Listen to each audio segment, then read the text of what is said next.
What if the civilizations we call ancient were just the youngest layers of something far older, something buried beneath the sands, beneath the oceans, beneath memory itself? History, as we know it, begins around 5,000 years ago, with the cuneiform tablets of Sumer, the glyphs of Egypt, the stones of the Indus. But what about before? Before writing, before empire, before even myth? Scattered across the globe are remnants that don't belong, monoliths misaligned with any known timeline, structures carved with precision we can't reproduce, using tools we haven't found, ruins sitting deep beneath the ocean where no human city should ever have stood. Some say they're natural, coincidence, imagination, but deep down, many feel it. Something came before us. And maybe those who built the great ziggurats and pyramids didn't invent civilization. Maybe they inherited it. A broken echo passed down through floods, fire, and silence. If your intuition just flared up, good. That's not a glitch. It's a memory. Let's begin the excavation, not just of the earth, but of what we've forgotten to remember. Off the coast of Japan, beneath 100 feet of water, lies the Yonaguni monument. Massive stone steps, right angles, terraces that resemble ancient temples. Mainstream archaeologists say it's natural rock formation, but divers who've walked its corridors disagree. And if it was built by human hands, then it predates the last ice age, over 10,000 years ago. That's not an error, that's a problem. Because if it's real, it means humans built something complex. When history says we were still hunting and gathering. Then there's Göbekli Tepe in modern-day Turkey, stone circles older than Stonehenge, sculptures carved 6,000 years before the Egyptian pyramids. And what did its builders do? They buried it, on purpose, as if hiding it from something, or someone. Each discovery like this whispers the same question: what else have we lost? You start to realize this isn't about adding a new chapter to history. It's about rewriting the entire book. And the more you learn, the harder it gets to unsee. So if you feel something stirring, follow it. The further down we go, the clearer it gets. In the high plains of Bolivia stands a ruin that shouldn't exist. Puma Punku, blocks of andesite stone weighing over 100 tons, cut with angles so precise they fit together like puzzle pieces, without mortar. Some edges are perfectly square, others have drill holes evenly spaced. The kind of detail we associate with machine tools, not stone hammers. But here's the catch. Puma Punku is at least 1,500 years old. Some argue much older. And according to mainstream history, the people of that time had no advanced technology. So how did they do it? Archaeologists shrug, engineers shake their heads, and those who ask too many questions get labeled as fringe. But when you see the cuts up close, feel the smoothness of the surface, you begin to understand something simple, yet shattering. We've underestimated the past. Or perhaps, we've inherited a version of history filtered through convenience, where what doesn't fit is quietly forgotten. And maybe, just maybe, those ancient builders knew something we've lost. Not just tools, but intention. A sacred geometry woven into stone, still visible, still unexplainable, still waiting to be acknowledged. In 1929, a map was found in the Topkapi Palace in Istanbul, drawn on gazelle skin, signed by an Ottoman admiral, Piri Reis. But what the map showed didn't make sense. It depicted the coast of Antarctica, without ice. The problem? Antarctica wasn't officially discovered until 1820, and even then, it was covered by miles of frozen silence. Yet the Piri Reis map outlined rivers, mountains, and shorelines, features that modern radar only confirmed beneath the ice in recent decades. So where did the map's knowledge come from? Some say it's coincidence. Others suggest ancient seafaring cultures far older than we imagine, ones with global reach and memory that spanned cataclysms. Because if Antarctica was ice-free, it had to be more than 10,000 years ago. Before Egypt, before Sumer, before what we call history. And if someone mapped it then, who were they? And what else did they know? This isn't just about a map.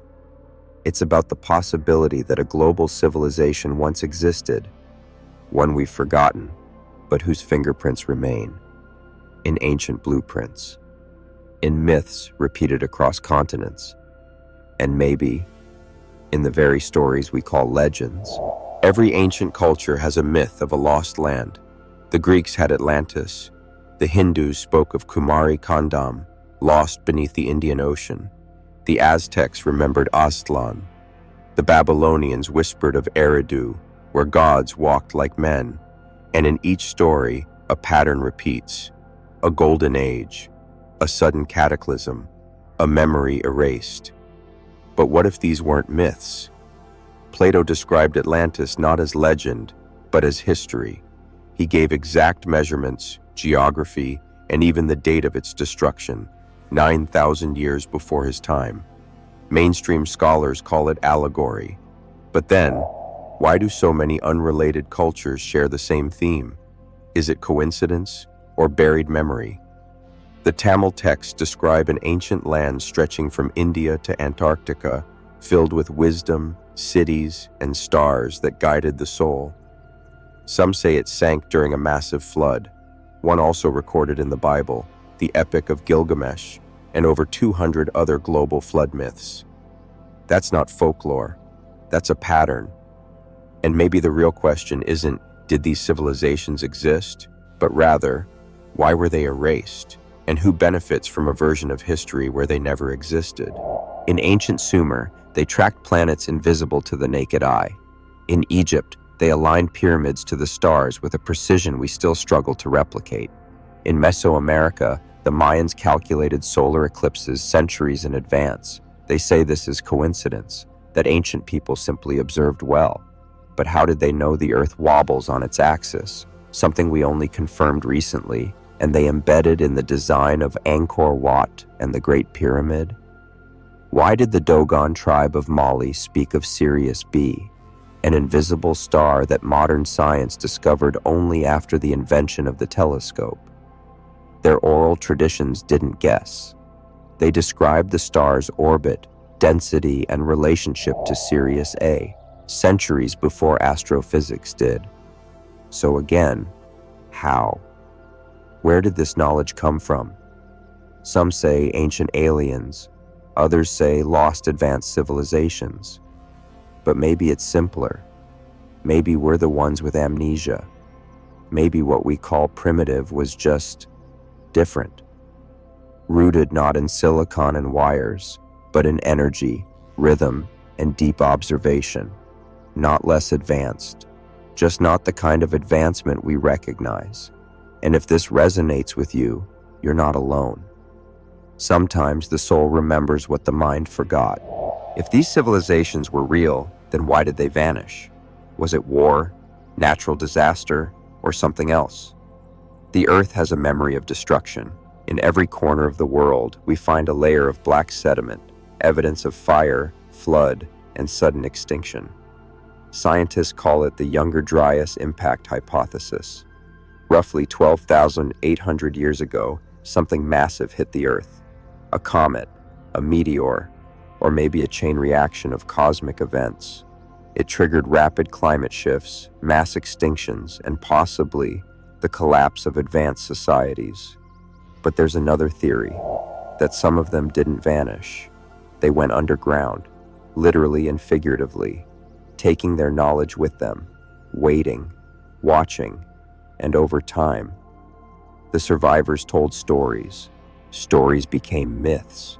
Myths became legend, and history forgot. But the ruins remain. The symbols, the alignments, the whispers etched in stone. Maybe they didn't disappear. Maybe we just stopped listening. And maybe, just maybe, now is when we're meant to remember. What if the ruins weren't just structures, but messages? What if the ancient builders knew this time would come? A time when we'd forget. A time when we'd trade memory for comfort, stone for silicon, wonder for control.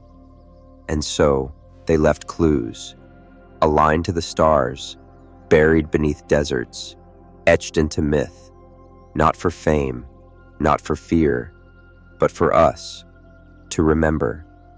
Because history doesn't move in a straight line. It spirals, cycles of rising and collapse, awakening and forgetting. And maybe we're standing on the edge of another spiral, one that demands we look back, not with nostalgia, but with responsibility. Because the past is not dead. It breathes beneath our feet. It whispers in our dreams. It echoes in questions we've been too afraid to ask. So ask them. What else have we buried? What else have we mistaken for myth? And what will you do now that you know? History may be far older and far stranger than we ever imagined. If this opens something in you, don't ignore it. Comment what you feel. Share it with someone who still believes history is simple, like if you know the past is calling. And subscribe if you're ready to dig deeper, because this is only the beginning.